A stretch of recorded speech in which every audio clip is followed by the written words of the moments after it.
Stay in bed all day. If you're thinking to yourself, who needs an article on how to stay in bed all day? I can do that in my sleep, then clearly this article is not for you. And if you already stay in bed all day on a regular basis, then I would suggest that you seek the advice of a mental health professional. But if you've never once in your life stayed in bed all day unless you were either under anesthesia or immobilized by the flu, then by all means, keep reading. You are long overdue.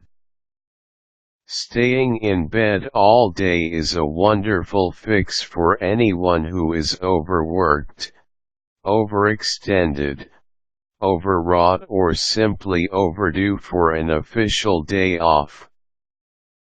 If the stay in bed all day concept messes with your Puritan work ethic, then think mental health day instead. Here are a few tips to help you prepare for your all-day bed stay. Calling in horizontal. If you choose a workday to stay in bed all day, you'll need to figure out how to characterize it to your workplace. You can't exactly call into work pleading horizontal. I prefer to call it a personal day since that's what it will be, me, myself and I, up close and personal. Others might call it a mental health day, or best of all, perhaps you work somewhere where you don't have to explain yourself as long as you get the job done. I hope so. Establish parameters. If you have kids, housemates, or a spouse, are they allowed in? Will you answer the doorbell if it rings? Decide ahead of time on your parameters. I know I've had days where nothing short of a sensory deprivation tank would work, and other days where a bed party sounded like fun. Build anticipation. Mark stay in bed all day on your calendar. Circle it in red pen and plan around it. No, sorry, can't go on that big date, I have plans. You've never done this before. Building some anticipation is part of the fun. You'll begin to feel excited several days ahead of time as you contemplate 12 long hours of supineness. Stock up.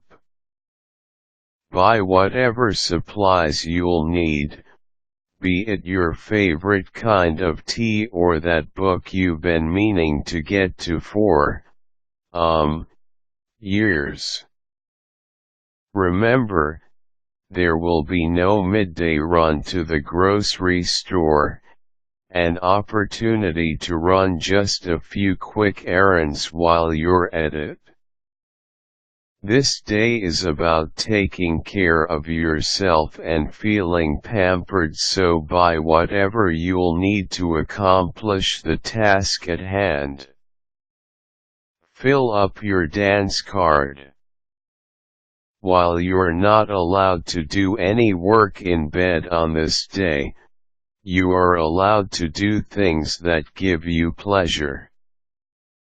That's always a little bit of a fine line for me because as a writer, I love to write.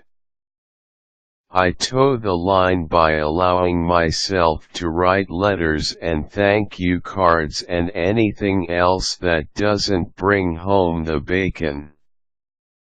Then there are the books, the dictionary, the laptop, and whatever else I am inclined to peruse that day.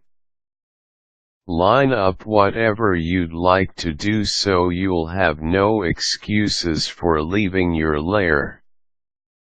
There is really only one important thing to remember on the big day itself. It is, no cheating.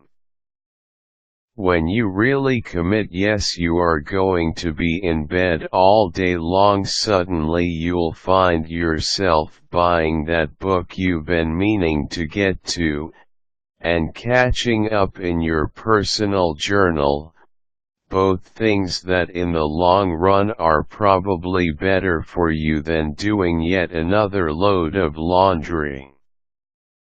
If you give in even a little bit, say, just one load, you are reneging on your commitment to yourself, which is what this day in bed is really about. Yes, I'll admit that the leaves do need to be raked, and the laundry, dishes, and shopping done, not to mention the spice cupboard organized, and oh my God, I really have no idea how I will manage the kitchen remodel, but I know that if I commit to a day in bed now and then, I am doing myself a kind of good that surpasses that of having pristine cupboards and a leaf-free front walk. My wish for you is that eventually you'll develop the discipline to carve time out for yourself, no matter what. Meanwhile, take a preemptive day in bed for yourself and come out the other side with a new appreciation for downtime.